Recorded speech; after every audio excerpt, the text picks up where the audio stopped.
네, 안녕하세요. 안 기자입니다. 네, 안녕하세요. 안 기자입니다. 예. 둔촌주공 재건축 공사 중단 사태, 다시 한번 다뤄보도록 하겠습니다. 어제 좀 다뤄봤는데 반응이 괜찮습니다. 뜨겁습니다.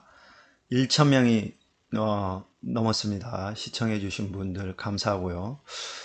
제 뒷배경이 조금 어수선합니다. 아직 유튜브를 시작한 지 얼마 안 돼서 여러 좀 미흡한 점이 있습니다. 혹시나 이 뒷부분을 뭐 어떻게 해야 되는지, 뭐 크로마로 설치를 해야 되는지, 커튼을 설치해야 되는지 제가 잘 모르겠어요. 혹시 잘 아시는 분들이나 이런 분들은 조언해 주시면 제가 잘 참고해서 좀 더 퀄리티 있는 콘텐츠로 보답하겠습니다. 자, 보시죠. 자, 어제 서울시가 9개 사안 중에서 8개 사안이 합의됐다고 발표했죠. 그런데 곧바로 돈천주공조합장은 서울시가 배포한 보도자료는 사실과 다르다 이렇게 조합원들에게 문자를 보냈습니다. 정말 디젤하고 중재했던 서울시는 대략 난감한 상황입니다. 그렇죠. 어찌됐든 재건축조합과 시공단은 어제 말씀드린 대로 상가 문제로 이견을 좁히지 못하고 있습니다. 조합은 이제 시공단이 아파트 재건축과는 전혀 관계없는 상가 문제를 들어서 시간 끌기를 하고 있다 이렇게 주장하고 있고요. 시공단은 상가 문제가 풀리지 않으면 나중에 전체 단지의 준공 문제, 준공이 떨어지지 않기 때문에 큰 문제가 발생할 수 있다 이렇게 반박하고 있습니다. 어느 쪽이 맞을까요? 조금 한번 조금만 생각해 보면 어느 쪽이 맞을지 답이 나올 것 같습니다. 네, 현재 둔천중공 상가는 아파트와 별도로 개별 정산제로 사업이 추진 중입니다. 네, 둔천중공 그 단지를 보면 상가가 단지 중심에 있다고 해요. 그래서 우리가 흔히 그 상가가 외곽에 있으면 상가를 아예 떼버리고 아파트만 재건축을 하고 상가는 별도로 재건축을 하는 경우가 있잖아요. 이것과는 좀 다릅니다. 그러니까 그 수익은 상가에서 별도로 정산을 하지만 사업은 같이 추진해야 되는 겁니다. 그래서 준공 문제가 발생을 하는 거죠. 그래서 사업 시행자는 둔촌주공 재건축조합입니다. 그런데 상가 보유자들은 상가운용위원회를 만들어서, 그러니까 상가 조합을 만들어서 상가에서 나오는 손실과 수익은 상가 자체적으로 정산을 하는 거죠. 그런데 이런 상황에서 둔촌주공 재건축조합 새 지평부가 들어서면서 조합 정관을 개정합니다. 주요 내용은 기존 상가운영위원회를 무효로 하고 통합상가위원회를 만든다는 겁니다. 그리고 또 어떤 재건축조합에도 없는 자문위원을 신설하고 이 자문위원은 조합은 당사자뿐만 아니라 가족도 할 수 있다는 규정을 만들죠. 자, 이 규정을 통해서 지금 핵심적인 역할을 하는 분이 자문위원으로 들어옵니다. 그리고 이 자문위원의 부인이 공유지분으로 상가를 보유하고 있습니다. 이게 문제는 아닙니다. 그렇다는 거예요. 자, 이렇게 되면서 기존 상가운영위원회는 자신들의 권리를 침해당했다면서 소송을 제기를 했고, 기존 상가운영위원회와 사업을 추진했던 사업관리회사 PM사는 유치권을 행사 중입니다. 그렇다면 왜 굳이 새로운 통합상가위원회를 만들었냐? 자신들한테 이익이 되니까 그렇겠죠. 바로 PM사가 막대한 이익을 얻으면서 상가 보유자들의 이익은 최소화한다는 어떤 문제의식 때문입니다. 이걸 뭐라고 할 수 있겠습니까? 그럴 수 있죠. 그런데 한번 더 깊숙이 들어가 보겠습니다. 때는 10년 전인 2012년으로 돌아갑니다. 당시 사업에 참여했던 PM사는 상가 보유자들에게 기존 분양 면적의 190%의 무상 지분을 인정해주고 나머지는 일반 분양을 해서 자신들이 손실을 입든 수익을 얻든 책임지겠다 합니다. 책임지겠다 이렇게 얘기합니다. 바로 확정 지분제입니다. 2012년도 부동산 경기 안 좋았을 때입니다. 이 점 잘 보십시오. 그리고 2012년 당시에는 공유 지분자 포함해서 약 400명 정도가 상가를 보유하고 있었습니다. 그때 구분 상가가 약 309개 호실이었다고 그러니까 약 100명 정도가 공유 지분자였죠. 그런데 2018년부터 2019년 사이에 무슨 바람이 불었는지 이른바 쪼개기 투자가 성행하게 됩니다. 2018년부터 2019년. 부동산 경기 아주 좋았을 때죠.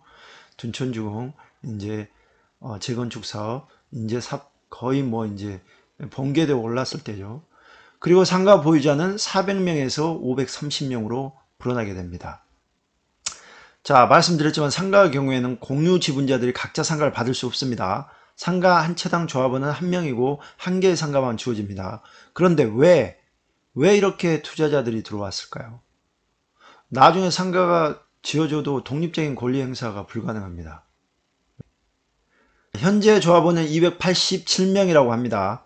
그렇다면 530여 명 중에서 250여 명은 나중에 상가가 지어지더라도 다시 공유 지분 형태로 상가를 보유할 수밖에 없습니다.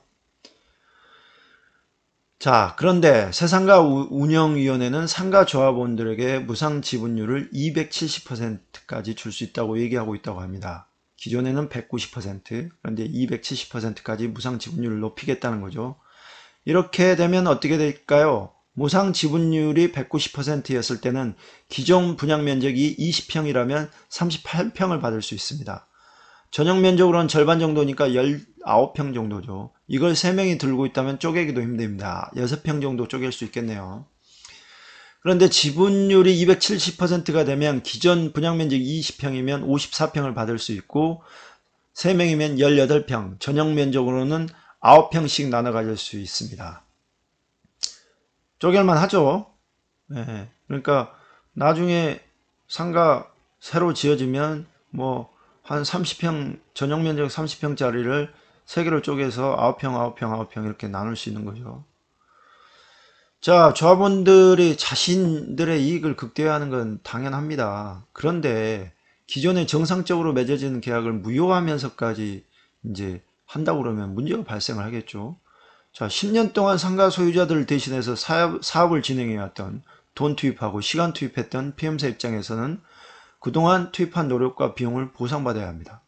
이 보상을 제대로 해주고 조합이 이익을 극대화했다. 문제없죠. 그리고 기존 상가 운영위원회를 무력화한 것은 정당한가? 이건 법원의 판단을 받아야 합니다. 자, 아파트 재건축 조합은 기존 상가 운영위가 소송에서 2번이나 졌다고 하지만 그건 가처분 소송입니다. 본안 소송은 이제 시작됐습니다. 뭐 법률 좀 안다는 사람들은 가처분 소송이 기각됐다고 해서 소송을 졌다고는 얘기 안 합니다. 본안 소송이 진짜 소송입니다. 그리고 PM사도 소송에서 졌다고 재건축 조합은 얘기합니다. 그런데 제가 직접 확인해 본 결과 PM사는 소송 당사자가 된 적이 한 번도 없습니다. 이 점은 둔촌주공 재건축조합 임원분들 명확해 주세요. 마치 PM사가 소송에서 졌다는 식으로 얘기하는 건 이거는 정말 자다가 봉창도 들리는 소리입니다. 그리고 그러면 이제 PM사에게 정당한 손실 보상을 해줘야 되겠죠. 노력한 투입한 비용과 자금, 그리고 PM사가 걷어들일 수 있었던 수익, 그리고 기회비용, 이거 어떻게 측정할 겁니까? 자기들 이익 극대화하게 했다고 이런 식으로 하는 건 저는 아니라고 봅니다. 다시 한번 말씀드리지만 2012년도에는 부동산 경기가 안 좋았을 때입니다. PM사가 무상 지분율 190%를 제안을 했을 때 말입니다. 자, PM사 입장에서는 상가 분양이 잘 될지 어떨지 모르는 위험을 감수한 건데 부동산 경기가 좀 좋아지니까 다운점으로 돌리는 건 제가 보기엔 신뢰를 저버리는 행위입니다. 자, 둔촌주공 사태 복잡해 보입니다. 하지만 간단합니다. 조금만 들여다보면 누가 잘못을 하고 있는지 명확합니다. 자, 오늘도 감사하고요. 궁금한 점은 댓글 남겨주시고 구독 신청 꼭 부탁드립니다. 둔촌주공 파헤치기 계속됩니다. 감사합니다.